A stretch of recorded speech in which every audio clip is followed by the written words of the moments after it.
All right, I think we're live. Still getting used to this new software. Sometimes it counts me down, sometimes it doesn't. So, hi.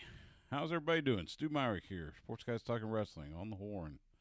Getting ready for this week's radio show and podcast. As we just watched MSK, the team formerly known as the Rascals, pick up a win against Breezango. Looking quite splendid.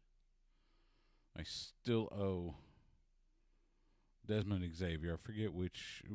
I always get their WWE names confused, but I know him as Desmond Xavier. Still owe him some Whataburger. Hope everybody's doing well this week. It's been a quiet week so far. And we get the show respect. Do we get a heel turn from Breezango? They're leaving the ring. They've stepped out of the ring. They're still okay. I think we're safe for now. Anyway, yeah, got NXT on the TV. No, it's been a quiet week, but it's been good. Last several days, not only did we have, for those of you that are baseball fans, the opener for the 2021 minor league baseball season for the AAA affiliate of the Texas Rangers, the Round Rock Express, played their first game in 601 days and got a win. In fact, I think they're 4-1. They're doing a 6-game series with Oklahoma City, the Dodgers, and I think they just lost last night on Monday night. Otherwise, they've had a pretty good start so far. So who knows? There might be hope. They get a day break and then they host the Sugarland Skeeters, which is now the AAA affiliate for the Houston Astros. In 2019, the Express were the AAA affiliate. So anyway, so that was fun. I had a few other things going on this weekend, and got some stuff going this coming weekend, and got NASCAR coming to Circuit of the Americas. In fact, I recorded an interview earlier today with William Byron, the driver of the number 24 Exalta Chevrolet for Hendrick Motorsports. Had a nice little chat with him, so we'll put that out. If those of you that know me, I also do From the Horn Northwest Austin Bureau. It's basically, the podcasts are basically the interviews I do here. Luckily, this was also Zoom, so there will be a video on YouTube. It will at least be on the From the Horn Northwest Austin Bureau YouTube channel. Try to get it up on the station YouTube channel. We'll see. They've been having some issues. I don't know why. Mine works fine. But anyway, so now that I've blathered on about sports, hello, Burnsy, our good Eric Burns, who always checks in. It's good to hear. Good to see you there, man. Let's see. This week we'll probably be the last ones to talk AEW Blood and Guts from last week. That's kind of the funny thing about our schedule, because we broadcast on Wednesday. The show airs on Wednesdays, so we are the last to react to what happens in AEW.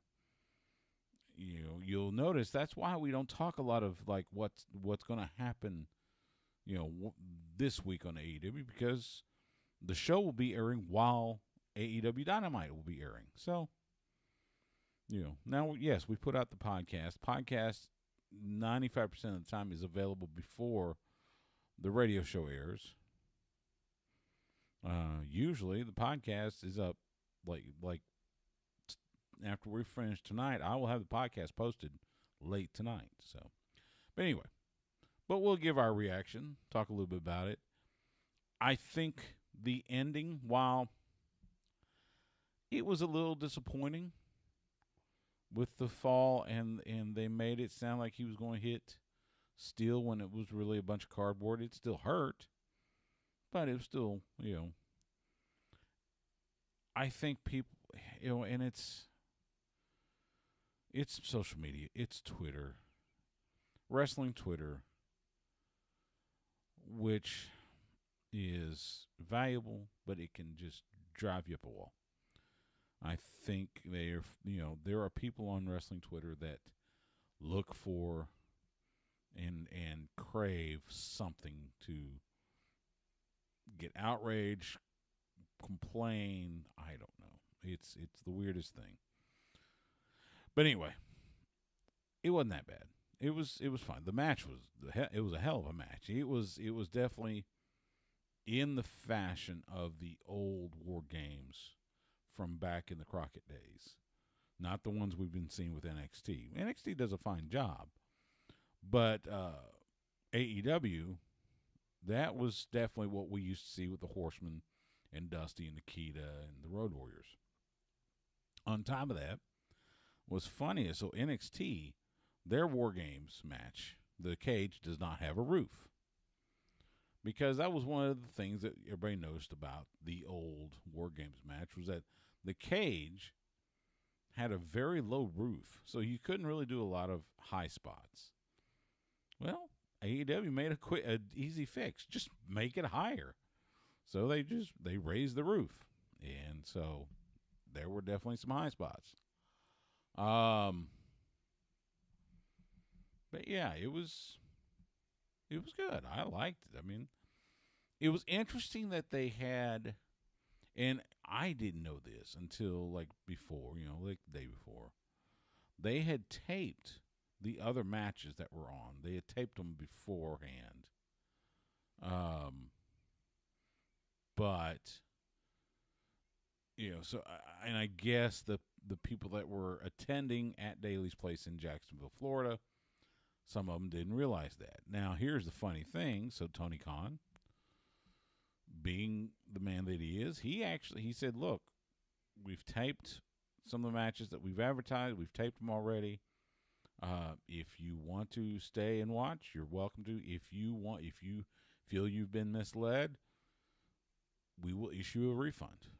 And apparently 5 people of the whole crowd, 5 people decided to leave. So obviously it wasn't that big of a deal.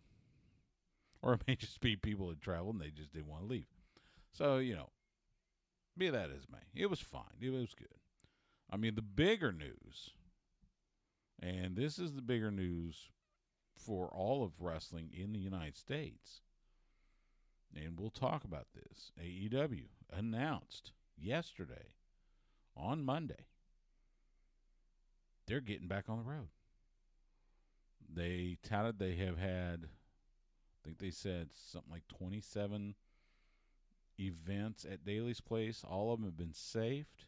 They've had the social distancing. Now, Florida has probably opened up even more than Texas has. Texas has opened up, but Florida, it's pretty wide open. So AEW has made the decision now, and there might be some other reasons, but they have made the decision that starting in July 7th, they hit the road. They will get back to touring. So, and their first date, so they've announced 3 dates so far. July 7th, they go to Miami. So they're still in the state of Florida. They just go a little bit further south. But July 14th, the first show they've done since the pandemic started, outside of the ones they did at the Nightmare Factory. But, so the first AEW Dynamite will, since the pandemic started, to take place outside of Florida, July 14th, the HEB Center in Cedar Park. That's right. Their first non-Florida show will be in the ATX. So, obviously, we are very excited. At least I am. we'll see if Justin's excited. And then the following week, they head right up I-35 to the Dallas-Fort Worth area, to the Metroplex. July 21st, they're in Garland at the Curtis Colwell Center. Which, ironically, that's where that was my first live AEW event. That was in, I guess it was in, it was fall of 19. Like November, I think. They did, it was like the Garland, and then the following week, I think they did Corpus Christi. Anyway, very exciting. Get to see live wrestling, live TV wrestling, in person. And they will be the first major U.S. wrestling company to start touring again, even beating WWE. WWE still in Tampa at the Yuengling Center. They still have the Thunderdome. There has been talk that SummerSlam might be somewhere else. The rumor and innuendo that has been floating, some of it has centered on Madison Square Garden. We'll see if that takes place, if it takes place there. But we'll see. It'll be interesting. It'll be interesting. We'll talk about it. We also got to look at WrestleMania Backlash. The show of rematches, which I saw something today. Someone looked at in the weeks since WrestleMania, we've seen both shows have had a problem with repeating matches. Now, again, I don't know if this is a matter of their short personnel because people are sick or whatever it is. But like last night's Raw, it was basically the same thing we've seen the last several weeks with the same people. Now, well, at least they're bringing, they've got Drew Gulak and Angel Garza in a program, and saw Jinder Mahal show up with what their name, Veer and Shanky. I don't know what that's going to entail. I guess that he's the two heavies for Jinder, because you don't hinder Jinder. So anyway. So yeah. And there's a few other notes as we wait on the Smash, Justin Simmons. They're doing so I guess now they're doing a program with Pete Dunne and Leon Ruff. Apparently stormed into William Regal's office, demanded to wrestle, and Regal said no, and so now we got Santos Escobar, the former El Hijo de Fantasma. They're supposed to, and it's him and Kushida for the Cruiserweight title. I forget. It's a special match though. I forget. I don't know if it's a ladder match or I forget. Or maybe 2 out of 3 falls. We'll see. I think that's tonight. So we'll see later. I heard my phone ringing. Raquel Gonzalez, the NXT Women's Champion, with Dakota Kai. She's a cute young lady. I will say that. So, what else is going on? It has been relatively quiet, I will say, in the wrestling world as it is. We'll talk a little bit about New Japan. They are in dire straits, primarily because of the country. Japan is still in a state of emergency through the end of the month because of COVID-19. They had 7 additional wrestlers. They got a total of 9 wrestlers that have tested positive for COVID-19, and they've had to cancel. They had events in Yokohama and Tokyo. I think one of those was the Tokyo Dome. May not be the Tokyo Dome. No, that was the Wrestle Grand Slam. So that may be baseball stadiums. Anyway, so they're being postponed. That were supposed to happen this month.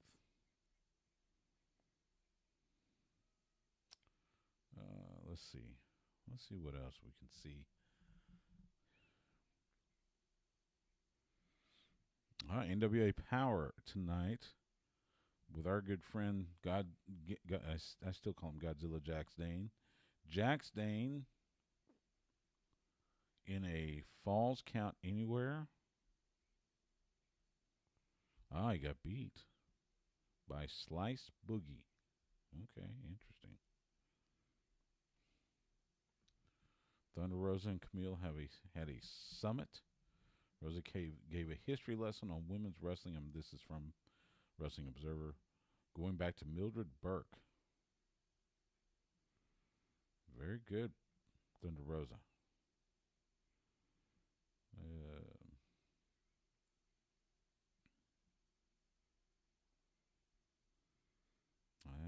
Camille making the line about Thunder Rosa splitting her time between NWA and AEW.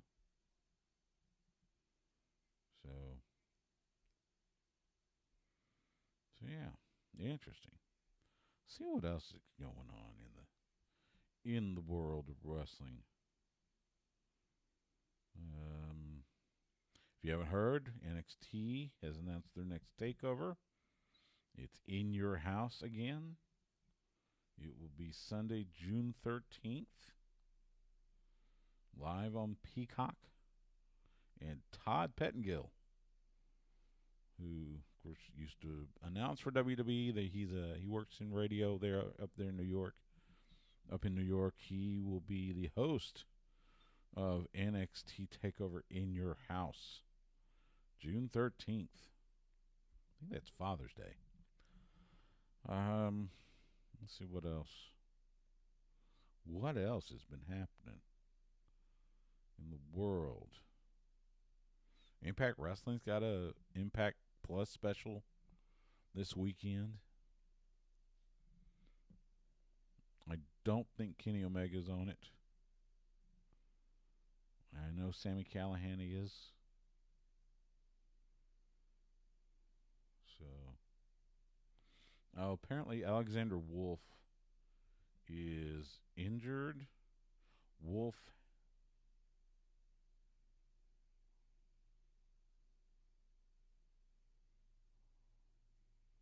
But anyway, so it was supposed to be Killian Dane taking on Alexander Wolf.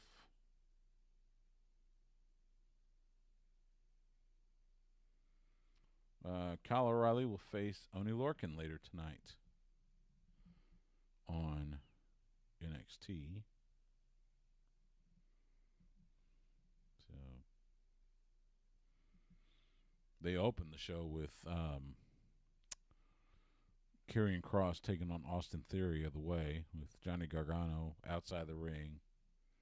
As you might imagine, Karrion Kross wiped the mat with him. And then Finn Balor showed up. Hey, there's Justin with a man bun and a fanny pack around his neck and a small navel orange. Is it really a navel orange if it has no navel? I don't know. I don't know what that I don't know how that works. And having not been an orange grower, I wouldn't know. I just eat them. From Orange Grove area? Orange Grove? Yeah. No. Grove area. If you're thinking of Union Grove is right next to Glaywater in northeast Texas. Well, then there are no oranges there. That's a shame. Oranges are nice. Oranges are nice, believe me. But no, we get our oranges same place everybody else does, at the grocery store or at the farmer's market. Who is this? Somebody coming out with a... Oh, it's...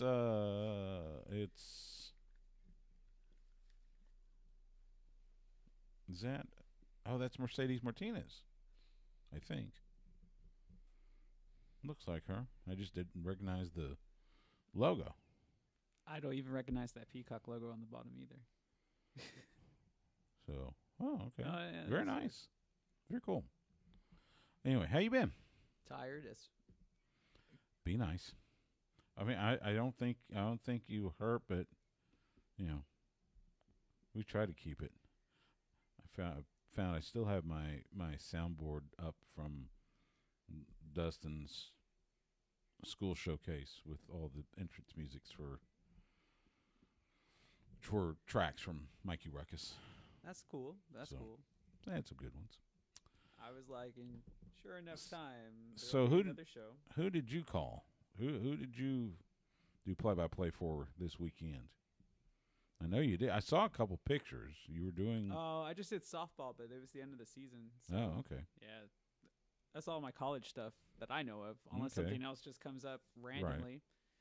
I mean, I applied for that Austin FC PA announcer's job because that was open, and I got the call. I had the interview call. So they're supposed to pick 3 people, and then there's supposed to be like an audition process. So we'll see. I'm a little surprised they're I You guess said since they were you don't have a match till June 19th, so I guess Yeah, You but still now got time. you still need to. But now you have the women's match like 2 June days. 6th. Yeah, June 16th, 3 days So- prior. You need somebody that's good enough, like myself, Like Justin. that can do the pronunciations in both English and in Spanish. This is true, and you are bilingual, To a certain extent. I mean, if you put it down on the card and stuff, I can read it. Right, If you try to right. ask me to come up with it perfectly and it's going to be in perfect Spanish, nah. Yeah, we're not asking for conversation Spanish. No, We're just pero saying- like el acento, it's bien. It's good enough. Sure. When I run into the Russian, I know more last names- Korean than I know Russian. Let's put it that way. At least in Korean, I can ask for a beer. Well, I was. Obi chuseo. Well, at least you remember the most important phrases. Well, when you're a soldier in the Republic of South Korea, it's you remember what's vital. But I was gonna say, when I do come across that one Russian name that I do need, come and ask you how to pronounce it. You got it. I can help you with I the mean, pronunciation. If it gets that far, Yes. it's only. I mean, that interview just happened like last Wednesday. Like you, I can't do Russian like conversationally, but I can definitely do pronunciations, whether it's written in English or in Russian. Yeah, and with like a professional team like this, usually you get the script in advance. Mm-hmm. Or I'm usually there like 2 hours ahead to see it. So it's like, I would get it down, when it's time to go. Yeah, good organizations are like that. I always, whenever we do the Lake Travis football games, of course, you always get there. I usually say first, but usually Bucky Godbolt beats me there.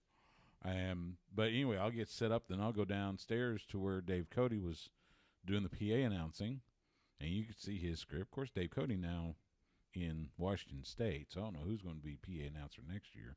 So you're saying there's an opening now? Yes, there is an opening. I mean, I am professional Contact grade. Hank Carter, the head coach and the athletic director at Lake Travis High. I mean, because I'm a professional and NCAA grade PA announcer. There you go. Yeah, because I've done.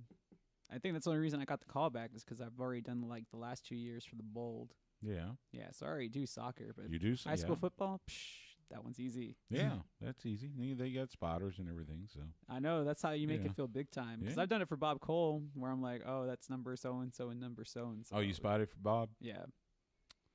Bob loves me. We haven't talked in a long time, but Bob, especially during high school football playoffs, he would usually have me on just to give some sort of a preview, and then when we that's go to cool. the Super Bowl. That's cool. Yeah, no, he's a good guy. I wish By the I way, I could have a chance to do that again. today I applied for credentials for the Pro Football Hall of Fame induction. We'll see what happens. I'm not going to hold my breath, but I thought you were I've done it once. I thought you were going to say that today you applied for AEW media credentials. No, not yet. And I was all like, I hope so. I got a couple weeks on that. We'll talk about that here in just a little bit. But so the Pro Wrestling Hall of Fame, the NFL Hall of Fame, the Pro Football Hall of Fame. Yes. Which I guess I would like to see more pro football stuff from like the earlier days when it wasn't the NFL, because it is the Professional Football Hall of Fame. You need to go there because they got all sorts of stuff. We were going to go one time back in 1990, I want to say 99, 98, somewhere around there, because we were in Cleveland, and I was like, nah, come back someday. Never been. Went in 2010. That was my very first sports reporting gig. Induction weekend with Jerry Rice and Emmett Smith. Ooh, that's a good weekend. It was a hell of a class. Spent 20 minutes talking to John Randall, who was also being inducted that weekend. Is he from here? John Randall? He's from Hearn. Same place as Lance Archer. Okay, yeah. Texas A&I. Yep. I was going to say, I know for sure he went to Kingsville. Yep. He went to Kingsville before becoming the terror that he was for the Vikings. It's crazy. That Kingsville's team has had a lot of good players. Mm-hmm. Derek Green. Yeah, Derek Green, Eric Bailey, who isn't the NCAA Division II Heisman Trophy equivalent named after him. I think that's how good he is. I think so. And then you have Randall, who plied his trade there. Randall's great. He was great. And we reconnected. I think it was in Atlanta for Super Bowl, and just had a great conversation. But yeah, that was, oh my God. You talk about brand new to the business. And here I am with every NFL legend you could think of floating around, just, chit-chatting, and man, that was something else. So, let's kick things off and see where we go here. Yeah, turn that up, and then up. I think we're going. All right. Oh, thanks, Marty. He's 2 out of 3 falls for Kushida and Santos. Santos Escobar for the cruiserweight title. Like the two best wrestlers on that show. You probably right. All right, here we go.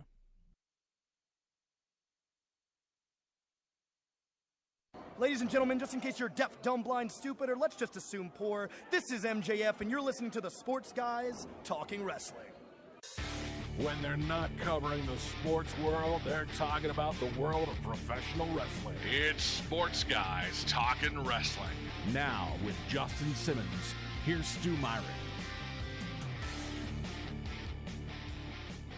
It is Sports Guys Talking Wrestling on the Horn. Stu Myrick, Justin the Smash Simmons. How are you, man? Tired. Yeah, a lot of wrestling, a lot of work. There's been a lot to watch. I'm still trying to get adjusted to this new schedule. At least you didn't get pushed off a blood and guts cage. Not that you know of. Not that I know. Well, if you did, you look great. I was going to say I had a soft landing. Well, there we go. Let's talk about that. So, I always joke because since we air on Wednesday nights, we are usually the last to react to whatever happened on AEW Dynamite. So, of course, last Wednesday night we had the Blood and Guts, including the Blood and Guts match, their version of War Games. We'll talk about the ending here in a moment. But otherwise, what did you think of the structure? What did you think of the match itself? It was a little old school. I mean, the structure was exactly how I expected it to be. Like it was taller, and yes. That was the one thing. So when NXT does War Games, one of the things that one of the problems they saw from the old Crockett War Games was that the roof of the cage was so low you couldn't do high spots. Exactly. So NXT decided just don't do a roof. Yeah, they're just open-ended. Yeah. Well, AEW decided we'll have a roof. We'll just make it taller. So they must be listening to the show. Hey, you have been pining for that for a while because we just talked about it last week. You were like, "Oh, we can make the roof taller," and I was like, "I still haven't seen it done yet." I may have made a mention to Dustin, but to see that definitely worked in its favor. Oh yeah, because you have to remember today's performer is completely different than the performer of the '90s and late '80s, and whereas those were more ground-based performers, these are more aerial-based attackers. Mm-hmm. So you need to have that extra length between the mat and the top. But yeah, it had the old school feel, which and NXT does a great job with it. But again, I gotta give the nod to AEW. Did everybody that get feel. color in that match? And now, do I sound like a mark for saying that? I think they might have. I think you may be right. Because I was watching some of the highlights before I left, and I was like, I think everybody's bleeding. I think so. In one way, and almost everybody on that card bled, like Did the you entire night. Like the even chair Cody. the chair shot that Sammy took from. Yes, I'm sorry. I'm Again, hoping that was a gimmick chair because it wasn't. that scared me. You know, it's like that time that Hunter had pierced the Undertaker's forehead with the gimmicked sledgehammer. Oh yeah. Remember how yeah. he swung in and like Absolutely. it poked through the Yeah. top because it was gimmicked, and I was like, you really can't gimmick a steel chair. By the way, You just gotta kind of take it, and that part hurts. yeah, the MVP of that match, I would say, is Sammy Guevara. Yeah. For what he did in the early stages of that match. Did you see his Instagram post? Mm-hmm. His back. Oh yeah. Dear Lord. But I mean, that's what happens when you get put in first in those type of matches. Oh, yeah. Is that you're expected to set the tempo, and you have to carry it until everybody really starts, until like the third to fourth sets of people start to join in, because it's all those matches always start a little slow because Yes. you're waiting for that anticipation to where all hell breaks loose because Right. everybody's in. Right. Yeah, you got to pace it out because, yeah, you're waiting for all 10 individuals to be in there so you can start. I forget what they called it. It was called the Match Beyond back in the day. Yes. I forget what they call it. But anyway, so you had to pace it out. But I tell you what, Sammy, and, you know, I mean, we love Sammy. We know Sammy. To see him do what he did in that match with, you know, FTR and I have a whole new level of respect for him. And I've always respected Sammy. I thought he was one of the best. Yeah. But, man, I think his stock jumped big time. But that's what usually happens in the world of professional wrestling. And I guess I can get away with saying this. You got to take an ass kicking to really earn the respect of the crowd, whether you're a babyface or a heel. And it's happened to everybody. When Mankind took his beating, Yes. you know, it skyrocketed his popularity. Stone Cold trapped in the sharpshooter with the you go. blood running down. Obviously, that's what happened to him. Iconic Hunter, image. he had to lose all those matches until he could come back and win King of the Ring. So it's just one of those rites of passage. Even Randy Orton had to get beat, you know, really bad before he was given the championship run. He had to go through the tax, remember? Absolutely. Absolutely. It was Edge the same way. Edge was had to the go same through the way. table. Yeah. Yeah. I mean, they did an outstanding job, in my opinion. I mean, it had the feel of the Horsemen versus Dusty, Nikita, and the Road Warriors. Oh yeah, and then it was still, you know, it just, you had, and of course, you know, the last two in MJF and Chris Jericho, which made sense. I mean, of course. But let me ask you this: how much? I'll ask you two things. First, let me ask you this: Okay. how much did having a live crowd help that style of match? Because that entrance for the Inner Circle, I mean, with the crowd singing, it's like, oh, how could you not be pumped up now? Oh, did you love the jumpsuits too? Yes, it was that a great was touch. fantastic. Sammy Harris County Corrections. Yes, it was great. But I love that. That was great. But that's what I like about. I like that they went the extra mile. Both teams wore coordinated outfits. Yes. And it made it feel like a real team. And I know it can be cheesy, even like back in the War Game era of Hulk Hogan, where everybody was dressed in the camo and stuff. Right. But at least you knew they were on the same team, and I Yes. liked having that stark contrast, the Yeah. dark against the light. Like it was just like, okay, you know who's on whose team. Yeah. Having the live crowd definitely helped. This is why they decided to push off on it until now. Remember, we were supposed to get Blood and Guts a year ago. Mm-hmm. It was going to be the Elite versus the Inner Circle, but instead they did the Stadium Stampede. That was really good in its own right. It was more fun. And It was more of a fun. It was a blow off. Don't get me wrong, but it was. But I think that was the right match for that. Right. For those two teams to tell. Plus, you included Matt Hardy. And that time, he was still broken, Matt Hardy. So you had that dynamic added into the rivalry between the Elite and the Inner Circle. That was a fun match. This was violent. Yes, extremely violent. But that's what you expect from this type of match. Absolutely. But the one critique I have of any War Games match, and please keep Cody and Dustin away from me, it's just a small critique. Oh, no, I'm small critique, because I know the Dream came up with this. It's just sometimes it feels like a soccer match for me, where or the beginning of the NBA basketball season, where the first two guys, it really doesn't matter, because it's like, yes, you're going to go through a lot of punishment, but ultimately it doesn't really affect the outcome of the match until everybody's in. I understand what you're saying, and to a small extent, I see that. It's just what real you're saying because of the fact that you have to wait until all 10 men are in. Exactly. You know the match can't end, and it could be confusing because you'll see the fall. You'll see him go for a fall finish, and then you're like, oh, nobody's counting, and it's okay, that's right. Not everybody's in yet. Yeah, so. and then or they'll slap on some sort of submission hold, and it's like he's tapping, but the match doesn't stop, or he's not eliminated. And I understand it's just what's unique to this match, and it's supposed to be ultimately brutal. It just sometimes if they did it right last night, or last week, yeah. It didn't feel like it was dragging, but that's what made Sammy's performance so important. And that was another thing, the pacing. Yeah. You know, when you had each person enter the ring, and they did it, and thank God they did it right by bringing in both members of FTR back-to-back and both members of Santana Ortiz back-to-back. It was really good. It was booked really well. That pacing was just excellent. And it kept, and in at least to me, it kept building. Yes, exactly. So you had the hot start, and then it kept going up until you had all 10. Yeah, I mean, and that's just how good everybody else is, too, because to match Sammy's pace, it's like he started way up here, and it's like you have to be at that level or higher. No, everybody brought it. Yeah. Everybody bled. Everybody took the big bumps. I forget which part of LAX was the one that got clotheslined against the fencing, but then fell in between the fencing. That was Ortiz. Oh, yeah, that was Ortiz. That looked awful. It did.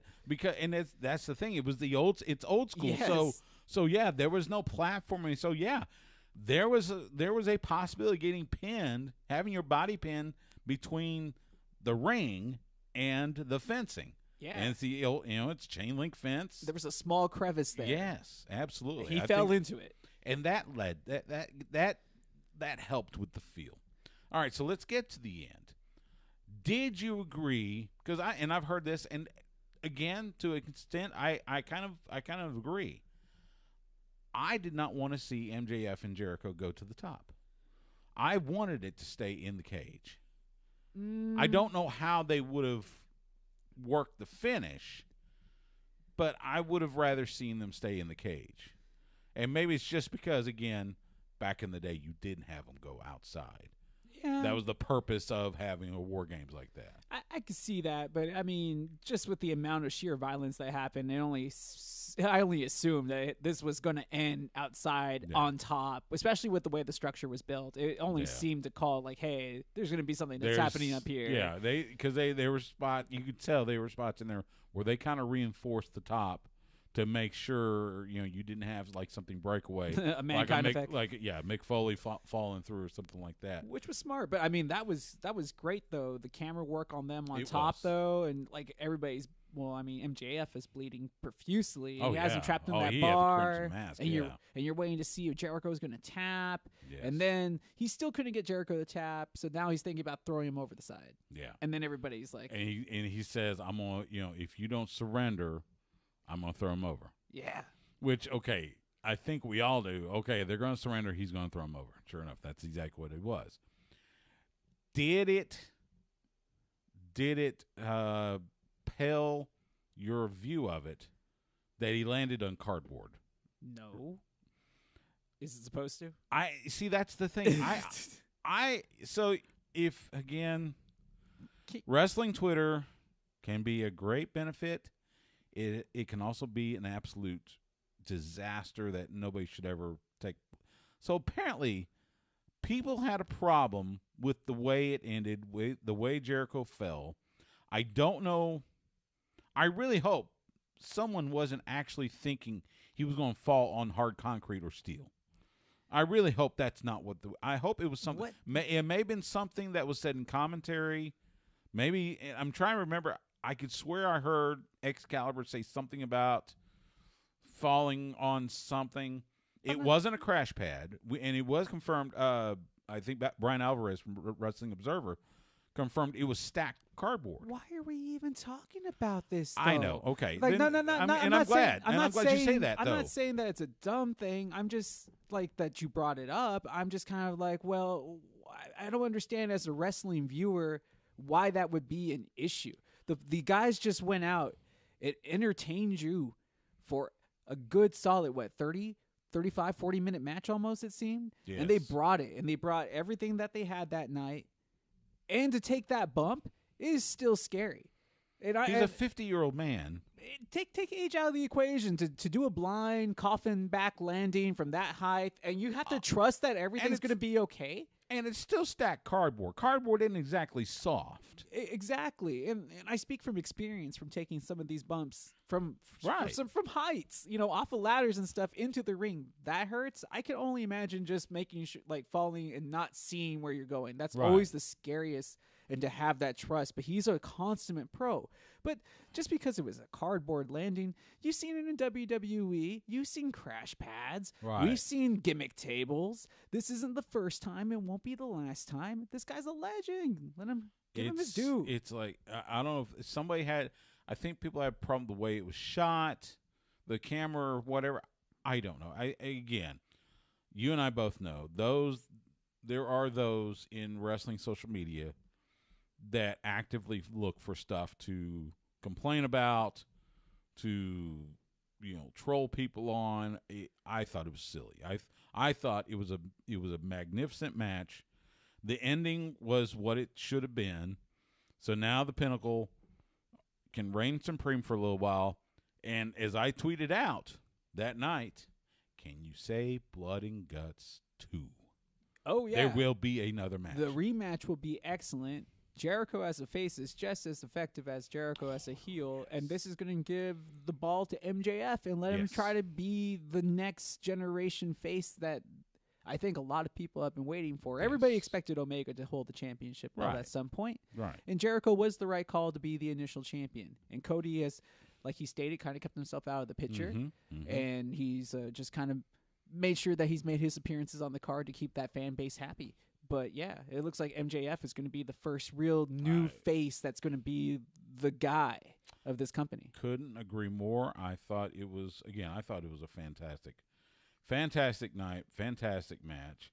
I thought it was funny that apparently the matches that we saw prior to that, remember when they started doing the interviews? So all the matches prior, they had taped them before, maybe the week prior or whatever. And so when the live crowd was there, Tony Khan let him know, look, the matches like the all the other matches that will be on Dynamite, they're taped already. You're going to see them on. So if you think you're being misled, we'll give you a refund. They had 5 people ask for a refund. Wow. That was it. So I don't know if that was just because the people are already there saying, we'll stay anyway, or what. But I think it's just because people wanted to be out. I think they did. I really do. And you heard it with the crowd and their entrance. I mean, like, yeah, we've heard live entrance sing. The Jacksonville Children's Choir never sounded so good. So, you mentioned people being out. So, we got the announcement on Monday. And I'm going to read straight from the press release. After safely hosting 27 live ticketed events throughout the past 9 months at Daly's Place in Jacksonville, Florida, AEW is bringing the excitement of its flagship show, AEW Dynamite, to the road this summer. AEW will become the first major wrestling promotion to safely return to a traveling schedule since March of 2020. I'm going to add first major U.S. because I believe New Japan's been doing a little bit of touring. They hit different spots. Yeah, they did it first before they had to shut down again. So they've announced 3 dates right now. So July 14th, for the first time since March of 2020, the first AEW Dynamite to not take place in the state of Florida, the HEB Center in Cedar Park, the beautiful ATX. Just up the road. Just about 15 minutes from where we are sitting right now, from the worldwide headquarters. And where they ran last time we saw them, which was a great show then. So February 2020. It was one of the last shows that they ran before the pandemic started. I know, and that's so crazy. But at the same token, I can just imagine how lit that crowd's going to be when the return happens. The home of the AHL's Texas Stars, the NBA G League's Austin Spurs. Well, when they're not in the bubble. And now AEW Dynamite coming to the ATX. And then the following week, July 21st, at the Curtis Culwell Center in Garland, up in the Dallas-Fort Worth Metroplex. By the way, tickets for all three of these shows go on sale this Friday. Some shows, you can go Ticketmaster.com. I'm sure if you go to the HB Center website, they've got them at there. Tickets for the show in Garland, go to CurtisCulwellCenter.com. They said each event will be held in compliance with state COVID safety guidelines. Seating capacities will adhere to state and local mandates.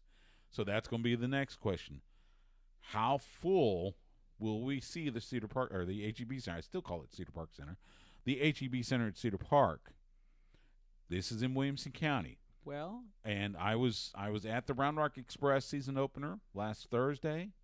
They had 7,000 fans at the Dell Diamond. Now, granted, that's outside, so that's a difference. That's what I was just about to ask. Now, Canelo Alvarez just finished fighting at AT&T Stadium against B.J. Saunders. Right, in front of 73,000. Exactly. Was the crowd open? Was the roof open or something? That's Tarrant County.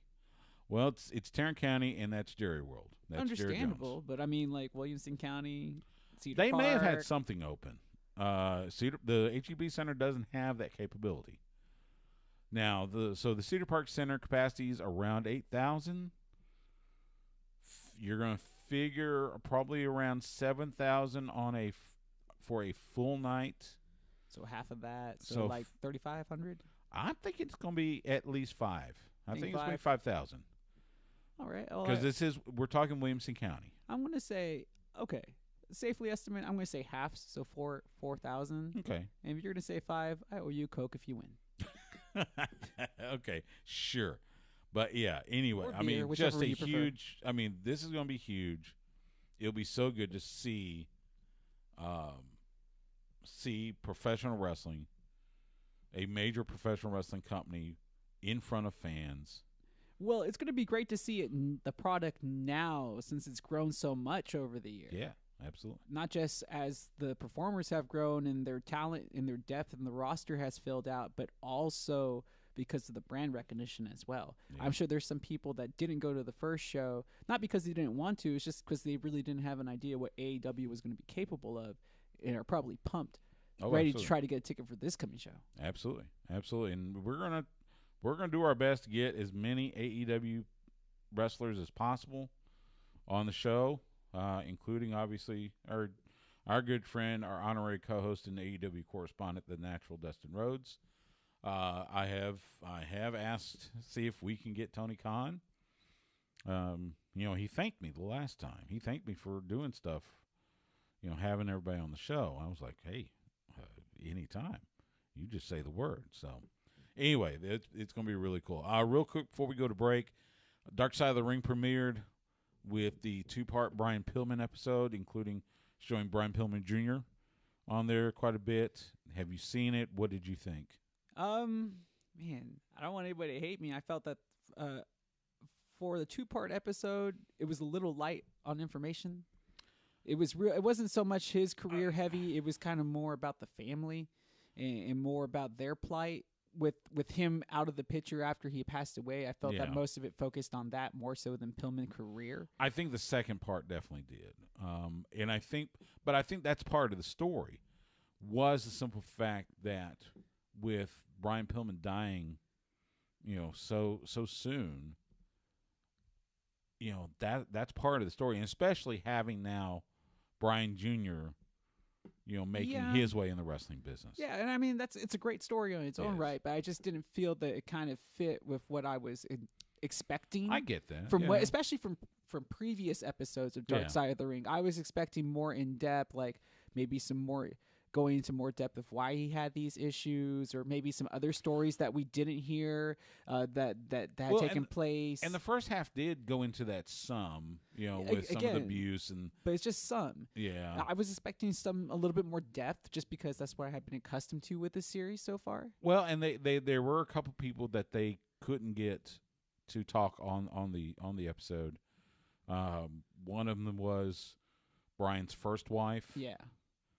So and that would have added to it right there. That would have added big time.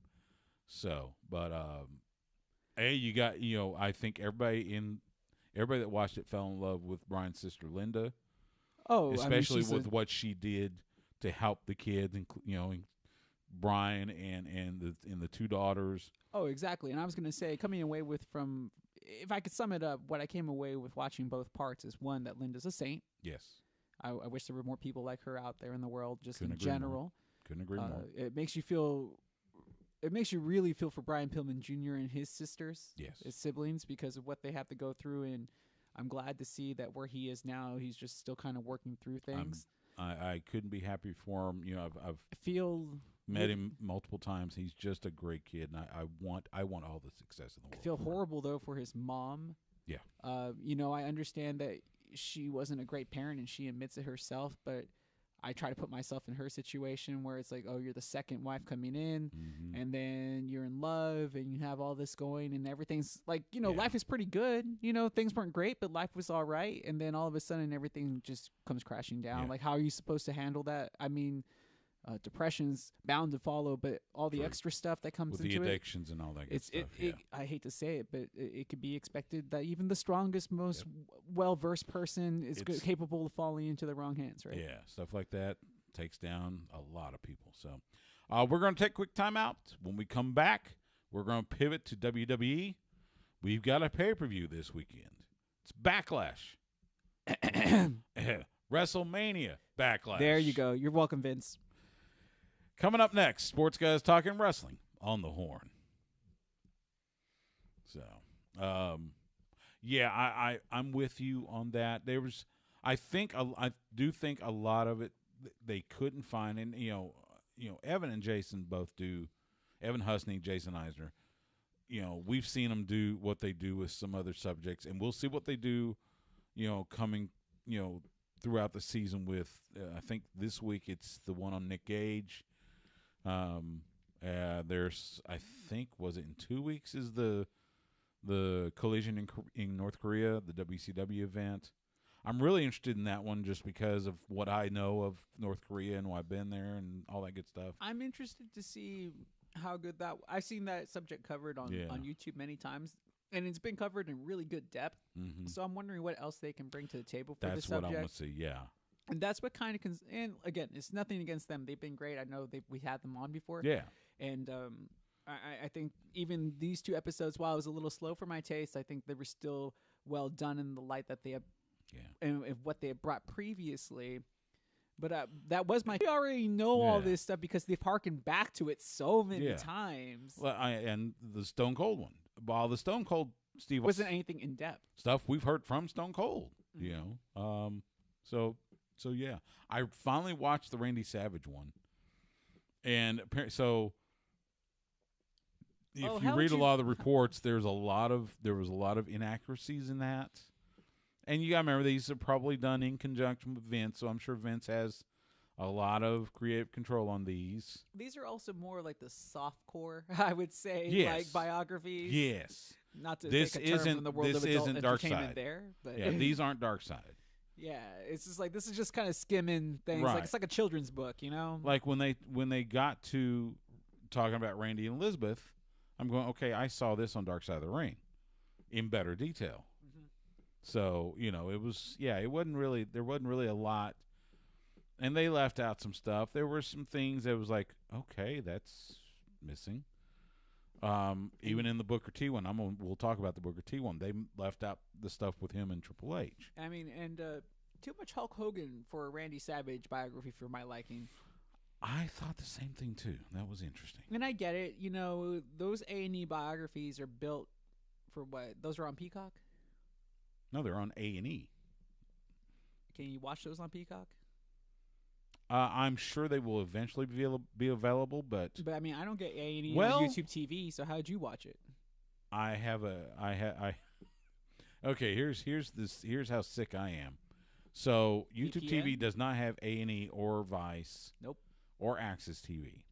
So I found another service that has all three of those channels and is relatively cheap. It's like $20 a month. That has all three of those channels. So I just subscribed to that one. Which service is this? It's called Philo, Philo. Yeah, I've seen it. Okay. It's not bad. Their commercial, if you do the DVR stuff, the commercials you can't fast forward through, and they're really long.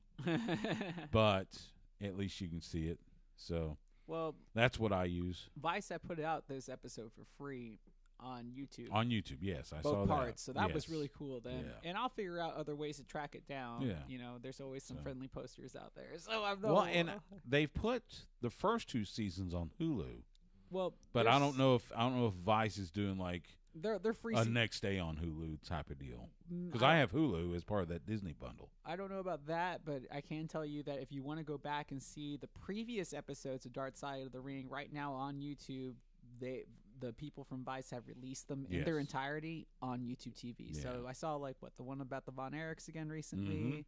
the one about Macho Man again recently, and there was another Yeah. one that I saw, and I was like, oh yeah, these are the Gino Hernandez one. Yes. And see, that's what I was expecting with Brian Pillman. Yeah. I was expecting something more about that type of storytelling, where it was just like more about his in-ring work. Yeah. And that's because Yeah. I wanted to know more about his in-ring career. Well, see, and that's the thing. Because it went he went from Calgary, from Stampede Wrestling, to I think it was straight to WCW, wasn't Yeah, it? basically. Like they kind of gave us the quick version. See, I don't It know was if Brian, like, and that's the thing. I don't know if Brian worked Japan or Mexico or anything like that, no, but I mean, I would have liked like to have Benoit or Jericho or anybody.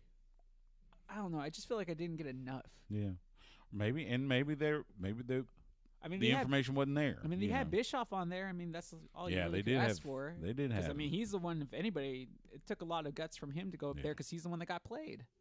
That's true. That's very true. All right, let's do segment 2.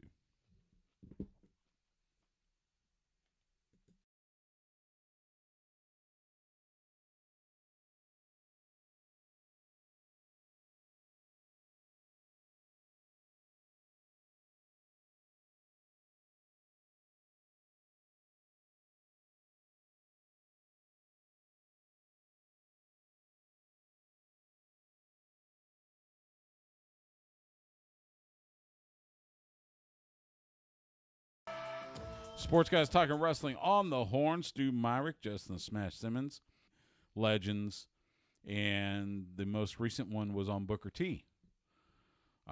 Watched it. There were some omissions that they didn't go by, but for the most part, it was. And we were talking about this about the Stone Cold one. It was good. But there wasn't a lot of information that you didn't know before.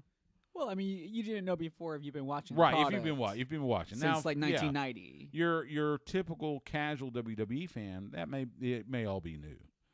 A lot of it, though, it was stuff we have seen through different shows, and knowing Booker and everything.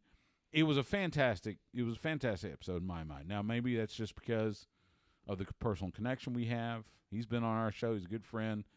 Lets us come down to reality wrestling. Well, it's always good to see somebody of that caliber get recognized on a national level with a A&E biography, because those are big deals. And especially to see the story from what he came from in Houston, losing his mother at a young age and having to go through the streets and spend time in jail and prison and stuff, to see where he is now. I remember, they talked about him and Stevie Ray going to Ivan Putski's wrestling school when he was in Houston. Now, Ivan Putski also had a wrestling school here in Austin. In fact, it was just down the road from where we are. But he had the school in Houston, and then caught the eye of Global Wrestling Federation, which were running the Sportatorium. And then they go there as the Ebony Experience, and then WCW catches on, and then it's off to the races with them. So, again, I thought it was fantastic. It was great to see. I mean, it's that nice story. for a short version. Yeah, you and know. even at the end, they showed clips of him teaching at Reality Wrestling. Saw several of the great stars that we've seen out of reality. Alexa Garcia, is Isaiah James, the Unholy One. Saw the guys from Fly Deaf. Who else did we see? Rachel Rose. Saw her on there. It was just really cool, and being knowing that back area where the training rings are there at Reality Wrestling, it was really cool. So good stuff. I really enjoyed it. So you got to figure that Booker T will be part of the pre-show for WWE WrestleMania Backlash. Boy, that's a long title. This Sunday, 7 p.m. Eastern, 6 p.m. Central on the WWE Network on Peacock. It will emanate from the Thunderdome at the Yuengling Center in Tampa, Florida, the campus of the University of South Florida. I saw something that said that since WrestleMania happened, of the 14 matches that happened at WrestleMania over the 2 days, 7 of them we've already had rematches on either Raw or SmackDown. Oh yeah, but that was it's expected. It's expected because, unfortunately, that's what WWE does, and it's sad.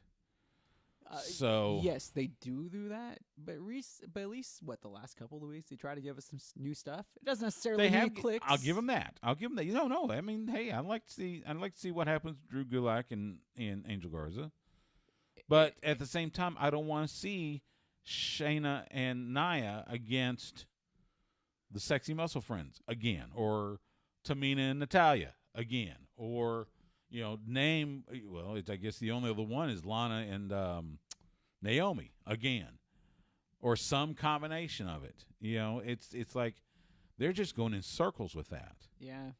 And now they've inserted Alexa and Lily, and it's like, oh, good God. And that's why I turned to check out what was on NFL Network. So, all right. So the card looks like this. Dolph Ziggler and Robert Roode, the Dirty Dogs, defending the SmackDown Tag Team titles against Rey and Dominic Mysterio. That should be all right, though. If you believe the rumor, and they have the sights on who is it as tag champs? Oh, dang! Profits? No, it's another heel team. Anyway, so in order to do that, they're going to have to take the titles off of Ziggler and Roode. Do they do it this week? Do we get the first ever father-son tag team champions in WWE? I can't say for sure. I want to say you do this. And by the way, for all you degenerate gamblers out there, we do have odds.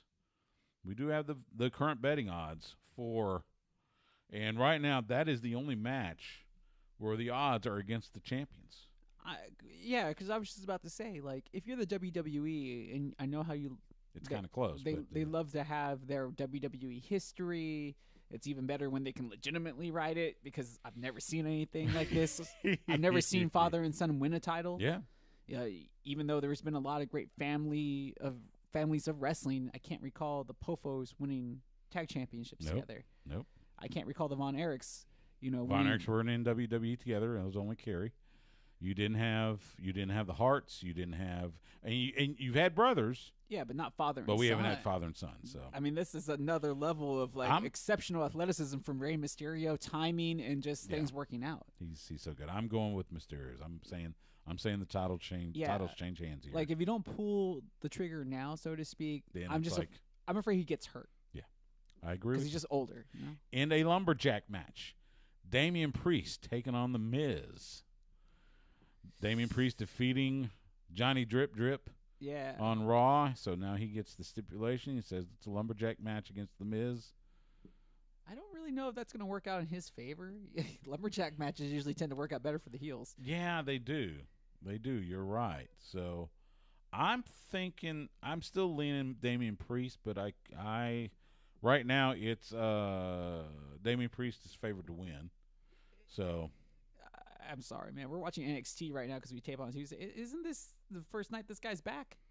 In a long time. Right? And now he's in the ring with his Red Dragon cohort or Undisputed Era cohort. So Yeah, it's 'cause we Bobby don't- Fish showed up to do some beating up, and Kyle O'Reilly is there.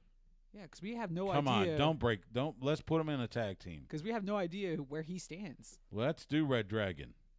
Can't use Red Dragon because that's an ROH thing. No, but I don't think they want to put him in a tag team. I think they need another NXT title holder if Adam Cole's supposed to leave. Well, I don't know what's anyway. Okay, let's get back to. Yeah.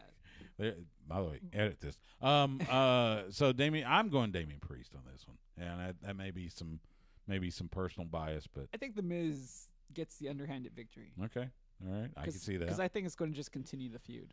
In the first of 2 triple threat matches, which involve a title, Rhea Ripley defends the Raw Women's Championship against Asuka and Charlotte Flair. Ooh. Yeah, they've really been working this one, haven't they?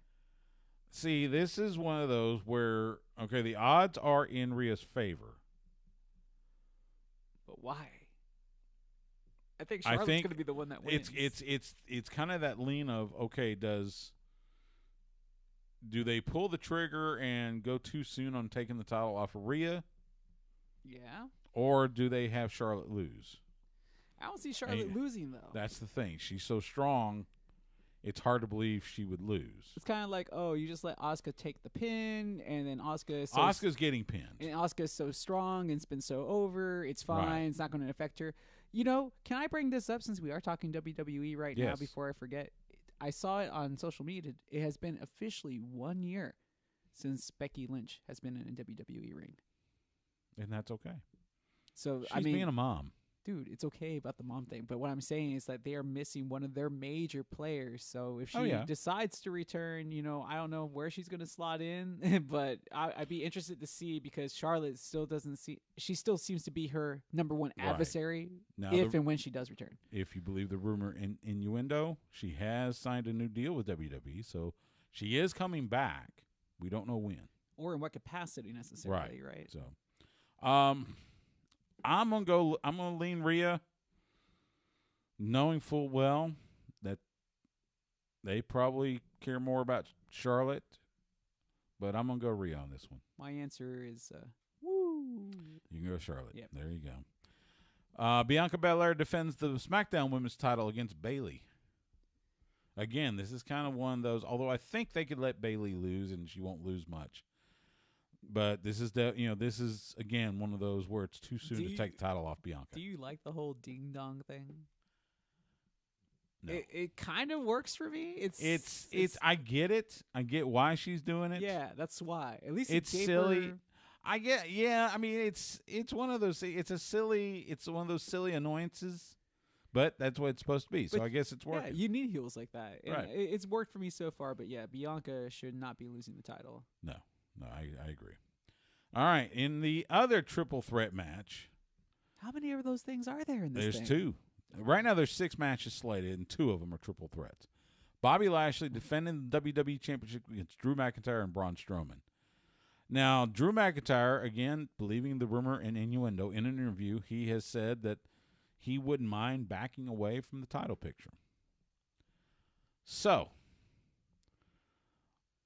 I still think that I think it might start to be time to take the title off Bobby, but then again, it depends on what you're going to do with Braun.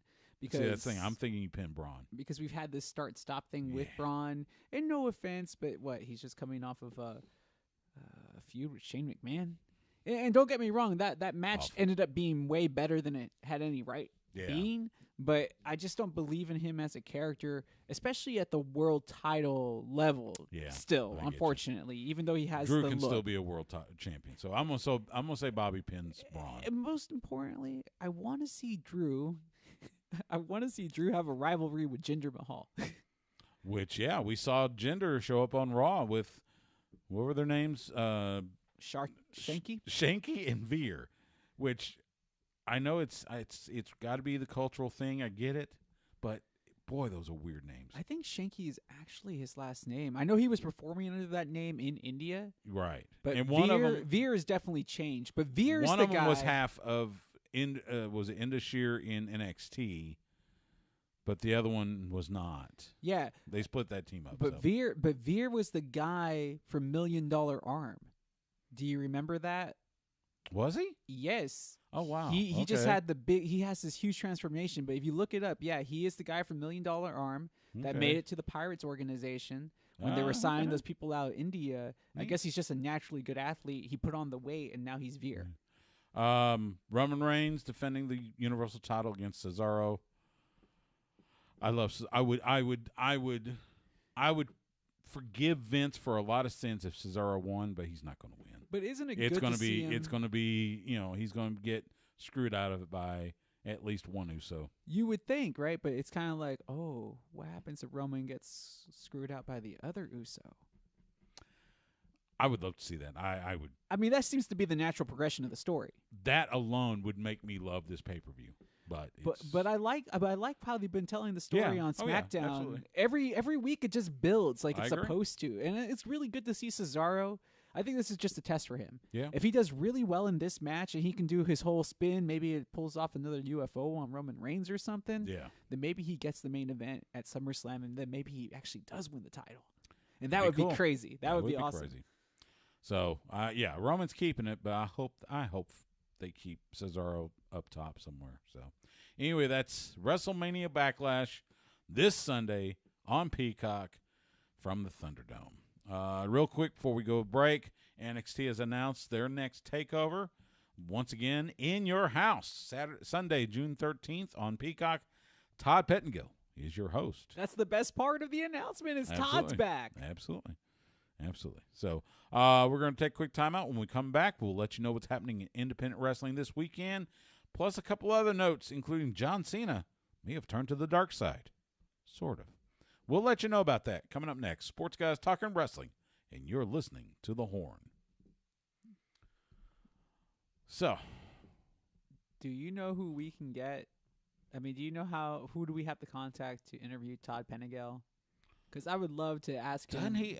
Isn't he still in radio in New York? I don't know. He but was in radio forever. I forget which. He was one of the top 40 stations. That's what I've read about him. But see, that's just it. I only know so much. So it's like, oh, if there's one guy I would love to interview, it's just this guy, because he's had such an interesting Let's see. career. Let's just I'm gonna do. Let's hit the Google machine. All right, let's see. According to Wikipedia, And kind of want to understand like what got him back into wrestling. You know, he's only 2 years older than me. Most recently worked for WPLJ 95.5 in New York.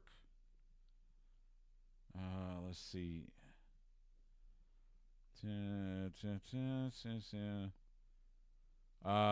The station signed off in 2019.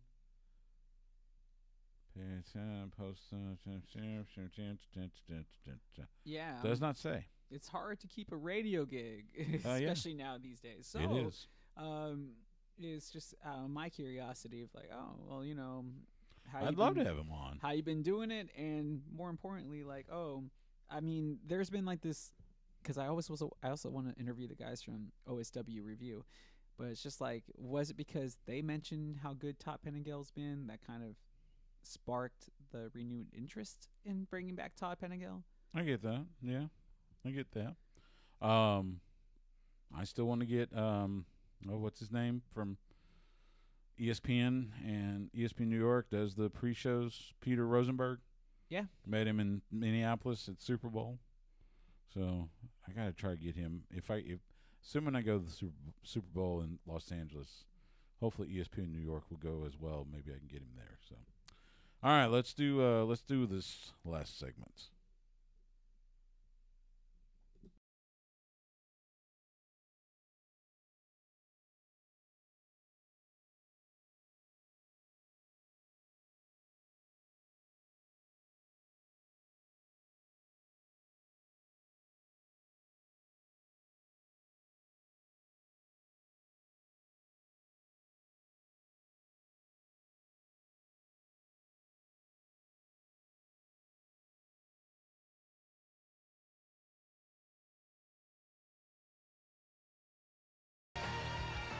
Sports Guys Talking Wrestling on the Horn. Stu Myrick, Justin Smash Simmons. Thanks for you playing that. Still love that. That's don't you? He's like my favorite I guy. love man. it too.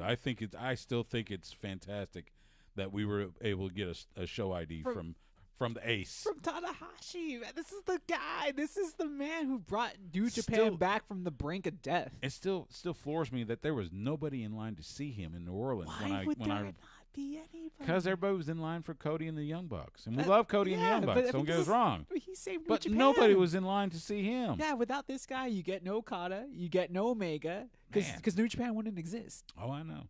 And he's still the ace to me. Crazy. Oh, he will always be the Man, ace. can you imagine the day he retires? Like how big of a deal that's going to be? I know. It's going to be up there with like That'll be Inoki. It'll be up there with Inoki. It'll be up there with Jushin Thunder Liger. Deservedly. Oh God, yes. Yeah. Absolutely. So I'm waiting for Blue Justice to retire. yeah. That guy's been going for a long Well, time. we'll see him.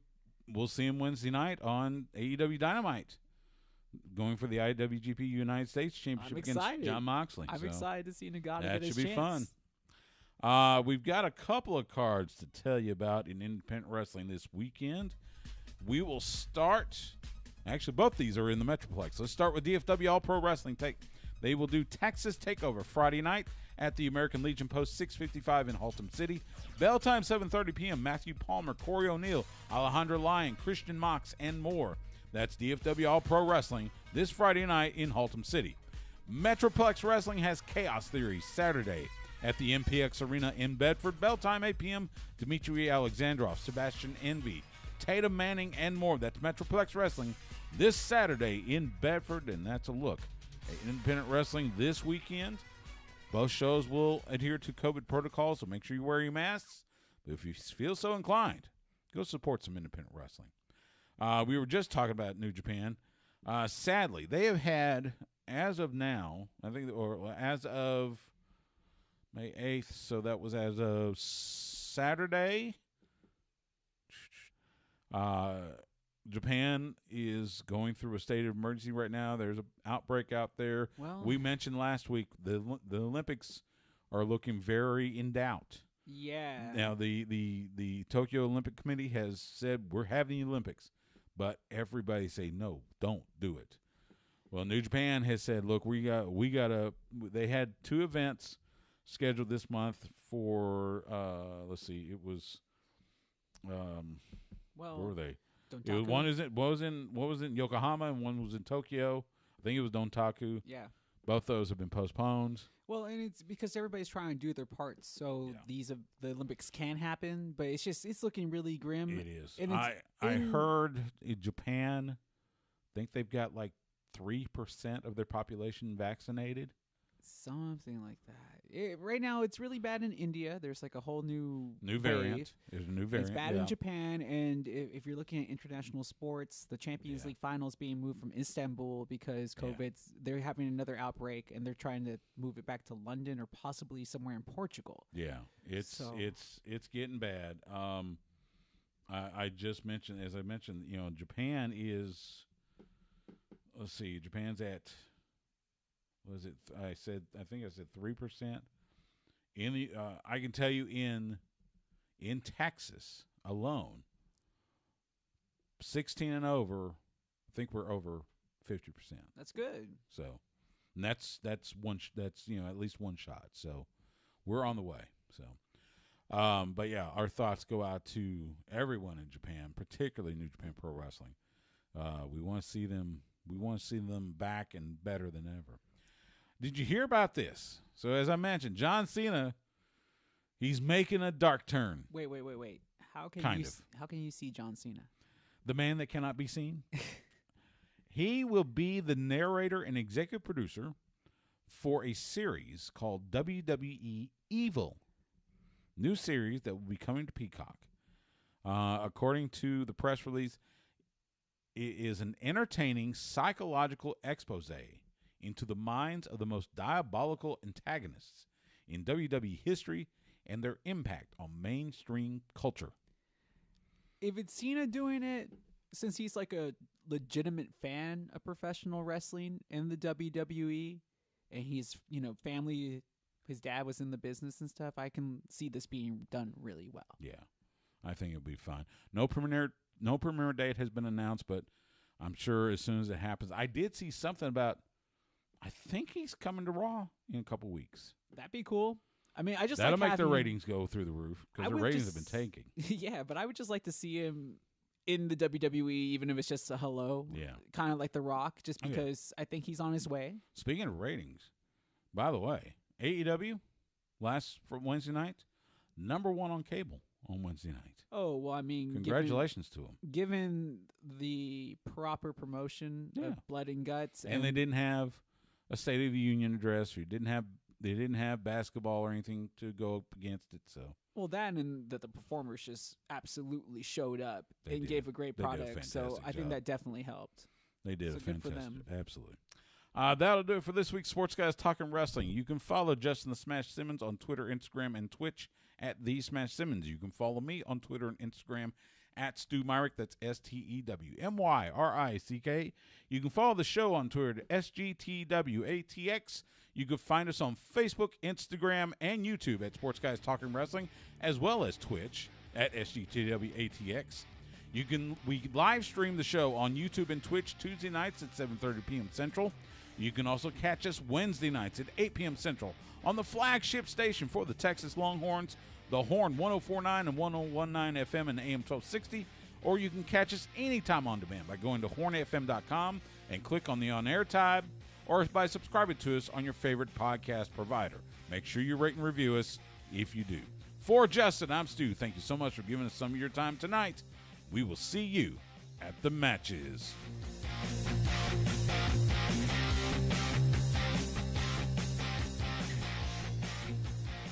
Goodbye and good night. Bang! And there we go. There we Okay, go. So I have to say this here because I won't see it. Say it. I won't get to say it anywhere else because I know this is the right crowd for it.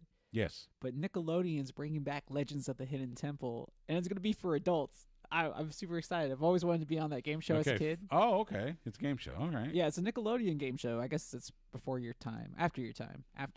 I love when Nickelodeon got involved in the which game? It was a couple of the NFL games. It was a playoff game. Yes. Yeah, that was They good. had the slime zone. That was was good. great. Yeah, so I was like, oh, that's right. A lot of the people that watch pro wrestling probably watched Nickelodeon at one point in time when they were Sure. growing up. But like, I Well, wonder, especially your age. yeah, but I mean, we're getting old now, so I wonder how the ruthless aggression generation, kind of watches wrestling now, because that's when they would have started. Yeah, I 'Cause they wonder would've about that too. They would have missed the Attitude Era, so they missed both real big wrestling booms. So they got John Cena, and they got The Rock coming back, Yeah. and they got the maybe tail end of Austin if they were lucky, but they probably didn't. But they got like Edge becoming a main star. They got Edge is like one of my cousin's favorites Yeah. because that was like Batista. He really liked Batista. I'm still thrilled. I got to see Edge's first televised WWE match. That's cool. They were here. They were at the Irwin Center. That was the night I sat in the front row, opposite the hard cam, and had a little blood, quote unquote, splattered on me. It was a spot where Stone Cold was in the middle of the ring, and he was going to face Kane in the first blood match. Oh, that's cool. And we got to hear Kane speak. I mean, that's cool with that Paul Bearer. that you even got to see Austin wrestle. Yeah. Because I always wanted to go to an Attitude Raw, and I never got a chance to go to a live Attitude Raw. I went to. But I had friends that went, and they I would went to always two tell or three me. Raws. I think I went to at least one SmackDown during that era. And then like Sunday Night Heat. There were a couple other things. So I went to a Royal Rumble during the Ruthless Aggression era, and I went to WrestleMania 25. yeah, I mean, I got a good one because I got Taker, that was a good. Michaels. But I mean, like, I had not really been following the product so much for a little while, and I kind of jumped Right. back into it around that time. I do wonder what WrestleMania next year will look like when it hits Jerry World. Well, you would Who assume will be in the people- main event? And Yeah, you really don't know.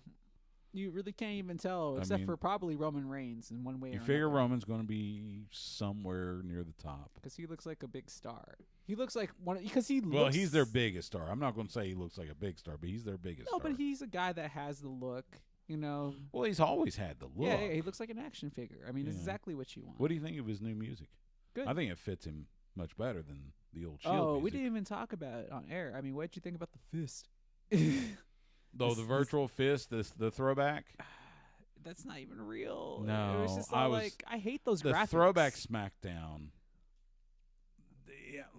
Okay, so a little bit of backstory. The reason they went throwback was because Fox, the NASCAR race that weekend, the Darlington, they were doing throwback. So they had a bunch of paint schemes. I talked to William Byron, who drives the number 24 for the Cup Series, and he had the old school. He drives Jeff Gordon's old number. Mm-hmm. Wow, that's He's some driving pressure for Hendrick Motorsports. That's pressure. And so like Jamie Little and Ryan Newman, or not Ryan, who's the other pit row correspondent? Anyway, they had their mics with the old Fox Sports mic cubes. Yeah. And so because like when you say throwback to a WWE fan, you're thinking there's going to be legends out there, and they had Teddy Long there, which was nice. Great to see the SWE Fury general manager Teddy Long. Like, you expect the blue ropes, you expect the fist to be in the stadium because they have it, because we all seen it, we all know it exists. Yeah. Yes, it's in the warehouse. And you expect maybe like the old school SmackDown graphics from the UPN days. Yes. Or the CW days, whatever you watched it on. It was the 80s graphics, which SmackDown wasn't in existence then. I mean, don't get me wrong, I did like. And then it was just the Thunderdome, except they used the old WWE, the old logo. Yeah, but it's the two W's instead of WWF. So, I mean, I will give bonus points to Michael Cole for dressing like Attitude Era Michael Cole. Yes, had his old denim shirt. Yes, I like that. I would have loved if he would have, put some highlights in his hair for the night. Yeah, but he the needed denim to shirt frost was the great. tips. Yes, and then Pat McAfee wearing the old school blazer, the Vince McMahon special. Yes. Yeah, so I was like, that was cool. It's what's funny is as ordinary as the biographies, the WWE Legends biography series on A&E, the show that comes on afterwards, the Most Wanted Treasures, that's actually quite good. I still have not been infatuated with it, and I've watched the I've one about enjoyed it. Kane. I saw the one with the Undertaker when they were going through his box. Yeah, saw and that one. They were going through the mask part. Like that, I thought that was cool because he was like, "Oh, I hadn't seen this in like forever, and there's only one." I caught up with the Jerry Lawler one. I haven't seen the Booker T one yet. I got to say, what are they looking for Jerry Lawler? They were looking for the blue crown and cape that he wore when he debuted. Oh, okay. At the King of the Ring tournament when Bret Hart became King of the Ring. I'm assuming some super fan owns it. Jerry had it. Oh, he did. Okay. And so they found it and made a deal with him. He was hard for him. That was the last thing. They also got the neck collar that Andy Kaufman wore. Ha! When Kaufman got pile driven by Lawler, and he wore that neck brace everywhere, including on Late Night with David Letterman. Oh yeah, I know. So Bill Apter had the neck collar. He had the brace. So they showed Jerry and I forget his name. He's on NXT. He's part of Swerve's crew. But anyway, they go to Bill Apter's house near Philadelphia. Oh, the big guy. Yes, yeah. and Bill's got he's got the Apter alley, and he had a picture of himself with Andy Kaufman, and there's the neck brace right next to it, and Bill gave it to him. Which, look, I love Bill Apter to death. I think he's one of the icons. I mean, you are wearing the shirt. I am wearing the shirt. I've had the privilege of talking to Bill on many occasions, and he was, Pro Wrestling Illustrated. That was how we found out about what happened in wrestling all over the country. Well, yeah, because there was no YouTube. There was no internet. There was no trade tapes yet. Very few people were trading tapes. In the mid '80s, yeah. Yeah, I mean, tape trading wasn't. Yeah, you had them, but it was just getting started, really. Right, and VCRs were pretty expensive then. You didn't have the internet, so you didn't have Wrestling Observer or any of the websites.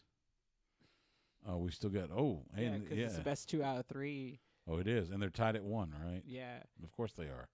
But I mean, like he has that like he went to the top rope, brought it down, cinched in, and I was like, wow, that was an ugly looking thing. But for those of you on Twitter and or Twitch and YouTube, we're still watching Escobar and Kushida. It's been a really fun match, though. Yeah, well, of course. I mean, you would expect nothing less. From I both of really these hope guys? they don't take the title off Kushida just yet. But I mean, I like both of these guys. I like him too, but they just gave Kushida the title. Let him keep it for a little bit. I think it's been interesting that Kushida has had like 5 different looks in the past 2 months. Yeah, the trunks are. That's back to like old school time splitter It is. stuff. I mean, he's got time splitter on the back. Oh, that looked like it hurt. Yeah, that looked bad. Yeah, he's got time splitter on the trunks. Yeah, going back to the time splitters. and he has the watch on his tape. But I mean, I'm wondering that's part of the gimmick is that he's supposed. Ooh, nice finish. We got the finish. Kushida retains. Beautiful suplex. All right. But I'm wondering, like, oh, he's supposed to come out looking a little different each week because, you know, he's a time splitter. He's a time splitter. That's right. And he just kind of calls back to different looks. I don't know. Which Wrestle Kingdom was it? They had the DeLorean on stage. I can't remember, It was- but I remember seeing Maybe that. it was just a couple years ago. No, 2 or 3 years ago. It's been much longer than that now. It's been Maybe, like 5 yeah. or 6. But he had the DeLorean on there. Had a guy that dressed up like Doc Brown. Yeah. Yeah, you may be right. It was. I mean, that was a while But yeah, now. good on Kushida. How do you feel about Velcro on these belts? I hate it. I'm old school. I mean, I understand that it gives a I better get- fit. Right, I get that, and it's easier to take on and off, but I hate it. I think Yeah. it looks cheap. Yeah. Because I just saw him slap it on him Yeah. himself right now, and I was like, And they've got it on all the WWE belts, except there is one. Because I saw it the other night. Maybe it's just because they were missing the Velcro one. Or They had one the other night you would think for where like it was still just the snaps. you would think for like the television appearances that there would be like a world title with the snaps.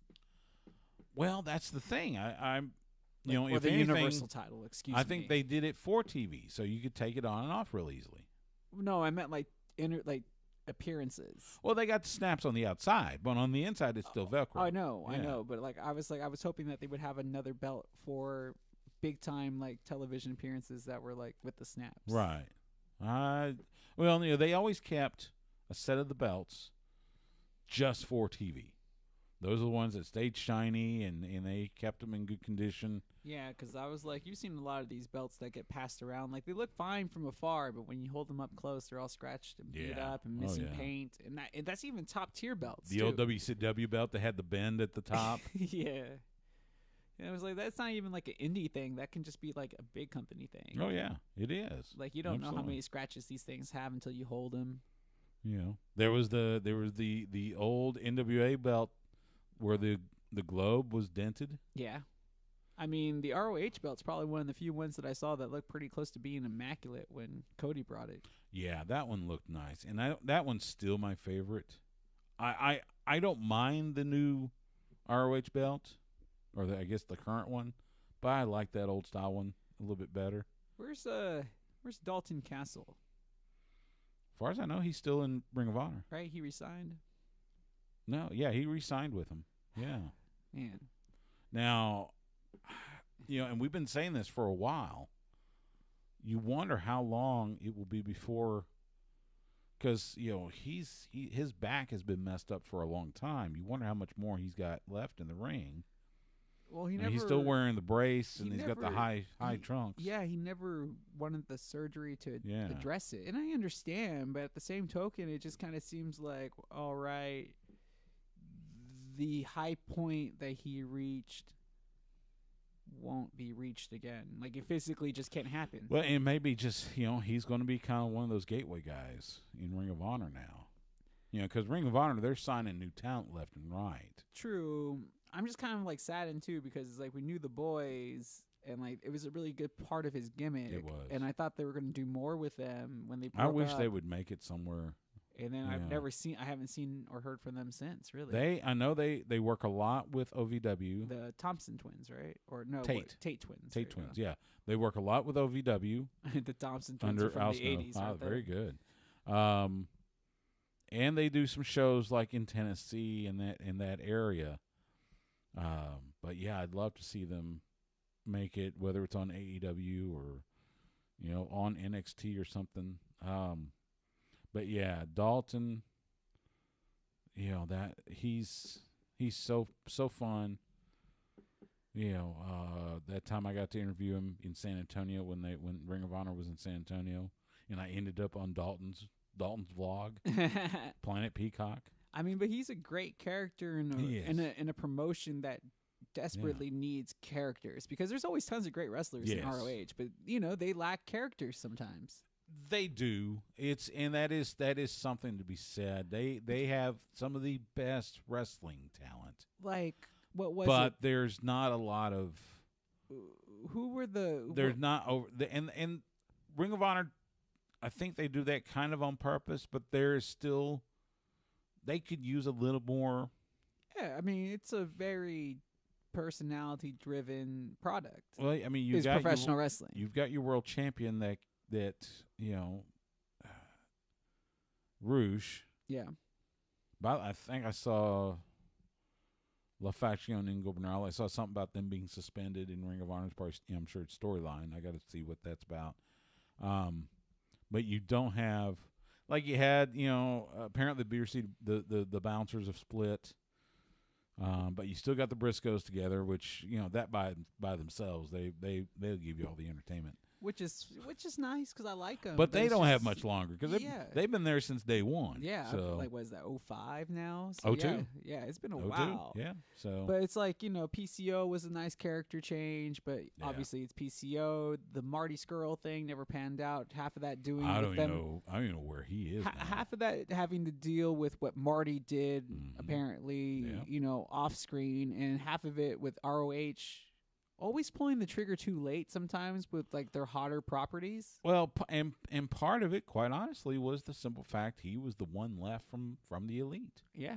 When Cody and everybody left to start AEW, he was the one that stayed behind. I'm wondering if, because I mean he was the booker at this time, so I'm wondering if he decided not to go be the top guy just because he kind of knew that these things were in the background. No, he's no longer with Ring of Honor. No, I know, but I said at the time. At the time. Yeah, cause they gave him a new deal. They were going to give him the book. So, yeah, he decided he was going to stay there. Yeah, but then I was and he wanted to make his own name. But he decided never to be the top guy, He never put himself with the belt. And when they could have made him champion with Matt Taven, like, it was still something that didn't happen. And that was a really big show for them. So they kind of missed out on that. Not saying that Matt Taven's awful or anything like that. It's just that Skrull was hotter at the time. I get that. And if you're talking about G1 Supercard, the problem wasn't necessarily that. It was they got overshadowed big time by New Japan. Well, that too. And then they pulled that angle with Enzo and Cass. Which I think that did more to damage Ring of Honor than anything. Nah, I didn't think it was that strong. But to have it on that night when you've got your company in the world's most famous arena.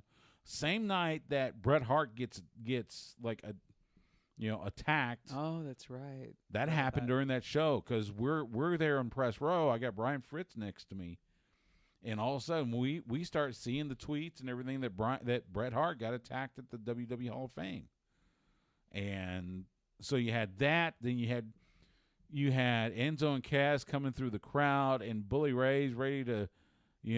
Fight them for real, and you didn't know if it was for real or storyline and I know they caught a lot of flack.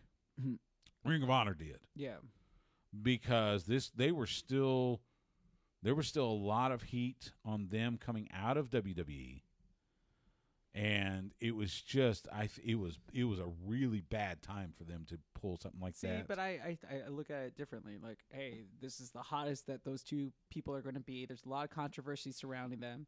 If they make an appearance at the home of WWE, it's going to get talked about, and it did. It did, but I think it did for the wrong reasons. Yeah, we can all sit here and agree and disagree what was right and what was wrong. Well, but that's subjective. Everything I heard. I mean, I wasn't the only one. Yeah, but I mean, like, it was not. It did not help Ring of Honor at all. Yeah, but I don't think it was going to hurt them any worse than where they were going to be. At least it was another moment to remember I'm from not. that Yeah, I'm not pay-per-view. sure it like hurt them. Yeah. Necessarily. It didn't help them at all. I think it added to a night where again they got overshadowed by New Japan. The New Japan matches were better. A lot of it was simple fact that remember that was what 6 months after Cody and the Bucks leave Ring of Honor. Mhm. That was 3 months after they announced All Elite Wrestling. In fact, that was let's see. So yeah, that was the. It was a month after that. I was in Atlanta for Super Bowl, and we did the show with T.J. McAloon, and the Bucks and Cody and Hangman showed up, and the Bucks offered AEW contracts to Ray Phoenix and Penta. So, yeah, it was a great show. It was an incredibly memorable show. Ring of Honor, I think, could have done better on that. Well, we'll You see know, if they get but they're coming chance. back, and they're coming back big. They got back to what made them Ring of Honor, which was the great wrestling, and so sprinkling a little more personality, I think they got something. So the women's division, they're revamping the women's division. Roxy Yeah. is going to be part of that. That'll be good on her. So Yeah, I think it'll be all right. I mean, Yeah. they've already. Hey, this company was in dire trouble not too long ago, and They've they been- bounced back. So yeah, they're kind of in that. They're not as bad as TNA was, but they've had their share of ups and downs, and I think they're on the upswing again. So we shall see. We are going to sign off on Twitch and YouTube. Thanks to everybody that's streaming us, watching us now.